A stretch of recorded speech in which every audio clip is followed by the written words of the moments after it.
The Ford Mustang is undoubtedly one of the most iconic cars in history, particularly because of the commercial impact it had when it hit the market, as well as the passion that it woke up and continues to awaken in many lovers of its lines, its power and handling, all at an affordable price.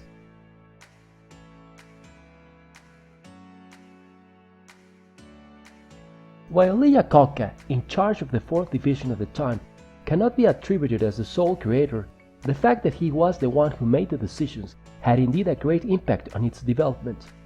He took the position of general manager in 1960, and it was a time when some people still missed the personal character of the two-seater Thunderbird.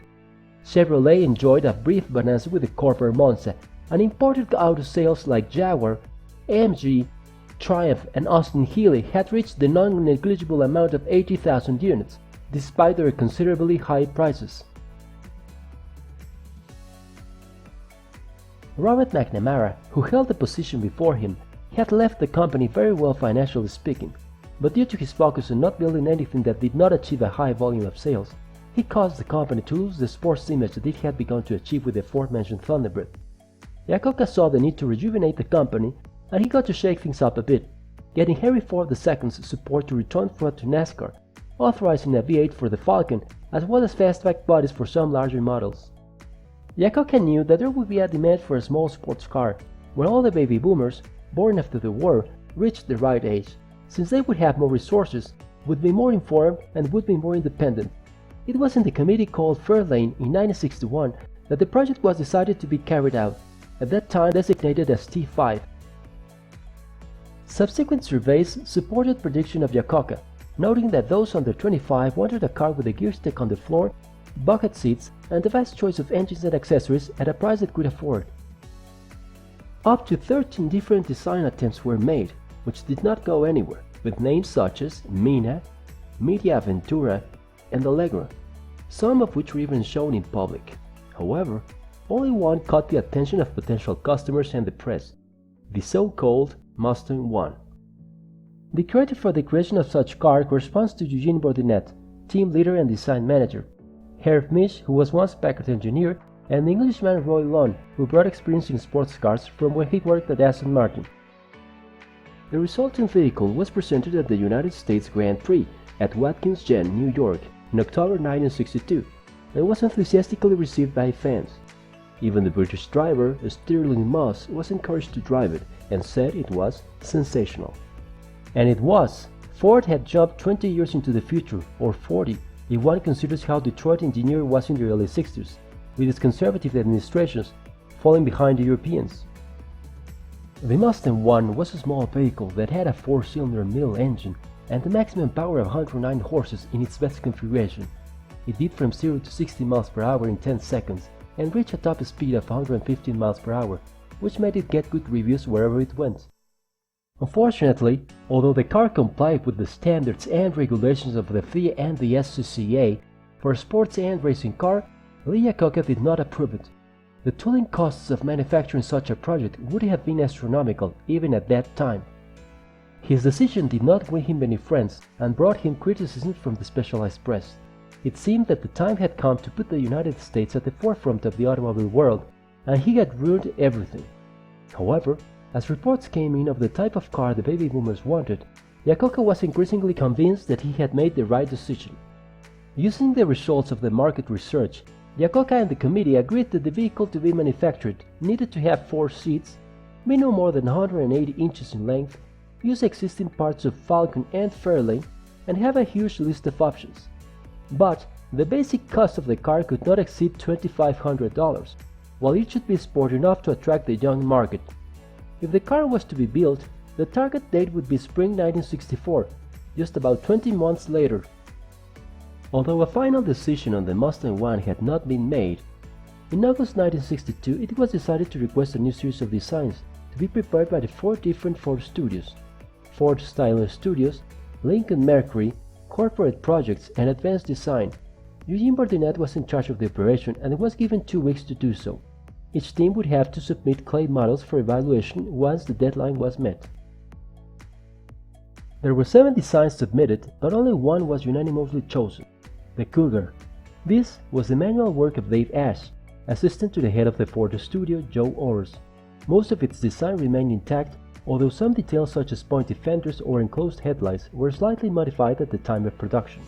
By the time the 1963 Grand Prix arrived, the Cougar had already been renamed Torino, and finally Mustang II. After that event, the car was taken to tour the country, without people knowing that they were actually singing in advance of what would be the production car to be released on its April 17th debut. The strange thing is that after the two design exercises were named Mustang, no one considered it as a suitable name, if they considered it at all. Some related it to the World War, remembering the famous P-51 Mustang fighter plane, and the last thing Ford wanted was a bellicose image. Iacocca had no preference for the various suggestions, so he commissioned John Conley from Ford's advertising agency J. Walter Thompson to find a good name. Conley knew what he was doing, since he had been responsible for the name Falcon, given to the 1960 Ford compact car. He started looking for animal names since it seemed that they were of Iacocca's preference, choosing 6: Bronco, Cheetah, Colt, Cougar, Mustang, and Puma. Of these, only 2 remained: Cougar and Mustang. Finally, it was agreed to choose Mustang, since it evoked what the Americans considered made their country great: the ponies and the cowboys riding freely through the prairies, discovering new places to explore and conquer, and above all, the Mustang itself, the most American of the ponies, proud of spirit and elegant stature. April 17 arrived, and the Ford Mustang was officially presented. Airplane pilot Captain Stanley Tucker of Newfoundland, Canada, became the buyer of the number 1 Mustang, built in March 9, 1964, a car currently in a place of honor at the Henry Ford Museum. Between March 9 and April 17, a total of 8,160 Mustangs were assembled, a figure that fell short of demand. On the first day, orders were placed for a total of 22,000 units. The Mustang was a complete success, without parallel at that moment. The Dearborn factory was planned to produce 1,300 vehicles a day, which was not enough, and the one in San Jose, California had to be adapted to boost production to 1,800. The first Mustang came out with 3 engine options, 170 cubic inches, 260 and 289, with 101, 164 and 200 horsepower respectively, and with so many possible configurations and options that it would be difficult to find 2 exactly the same. The Mustang broke all sales records in its first year of production, starting with a colossal 100,000 units in its first 4 months, to reach a total of 418,812 units by the end of its first year. Even Lee Iacocca, in his wildest dreams, would have not predicted such sales. Putting Chrysler's Barracuda aside, Mustang simply had no rival. The Mustang was presented in 3 different body styles: the coupe, by far the most sold, the convertible, and the 2+2 fastback, undoubtedly the most stylized and one of the most beautiful Mustangs in history. By the end of 1964, the performance war was warming up, and Chrysler had already equipped NASCAR cars with V8 Hemi 428 engines. Thanks to Iacocca's efforts for Ford to participate in the races, this reported dividends at the dealerships. However, even with the 271 horsepower high-performance package, Ford did not seem like a serious alternative to the Chevrolet Corvette, considered a true sports car and costing almost twice as the Mustang. Therefore, Ford turned to Carroll Shelby, creator of Shelby Cobra and with experience in competition, to create a special Mustang, the GT350. This vehicle reached 306 horsepower in its street version and 350 horsepower in its racing version, which undoubtedly placed it firmly on the Corvette's court. This was the beginning of an important relationship that would last for years, developing several other models together.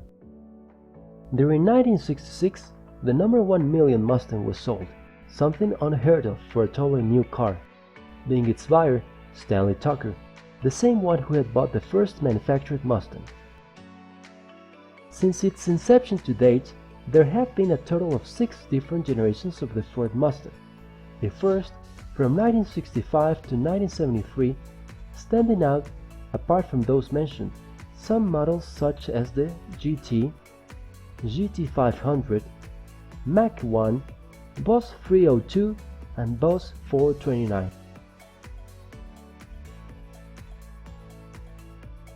The second, from 1974 to 1978, and perhaps the least graceful of all, handed us a Mustang with a smaller size, to be able to compete with some imported coupes such as the Datsun 240Z, the Toyota Celica or the Ford Capri itself, as well as looking for greater fuel efficiency. Despite being smaller than the original, it was heavier due to all the regulations it had to comply with. It was available in versions such as hardtop, hatchback, Mach 1, and the luxury version Gia. Cobra 2 and King Cobra appeared later.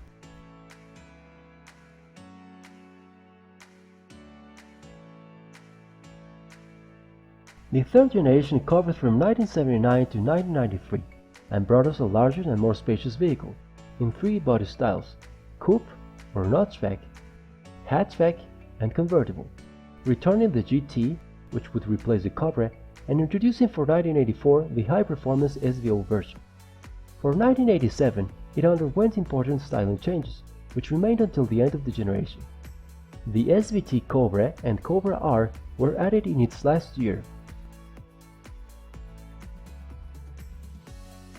The fourth generation, which comprised from 1994 to 2004, showed us a Mustang with the greatest redesign in 15 years, bringing versions like the V6, the GTS, and the GT, and removing in 1996 the 302 block after 30 years to replace it with the modular 4.6 liters of 281 cubic inches. By 1999, it underwent a redesign that showed sharper contours and some other new edge style details. Some models offered in this last stage were the Bullet, the Mach 1, and the Cobra. The fifth generation began in 2005 and ended in 2014, with a completely redesigned Mustang, larger and reminiscent of the 60s fastbacks. The models offered were the SHOC V6, GT, Shelby GT500, and later a Buzz 302. The latest version of the GT500, with a supercharged 5.8-liter engine, delivered 662 horsepower. The sixth and current generation of Mustang began in 2015 and brought us what, for many, is the model with the most attractive line after the original. It is offered in versions with the 4-cylinder EcoBoost engine designed to reach markets with higher tariffs such as Asia, the V6, and the V8. Additionally, a new version of the Bullet was released in 2019, as well as the most powerful Shelby GT500 in history, with 760 horsepower.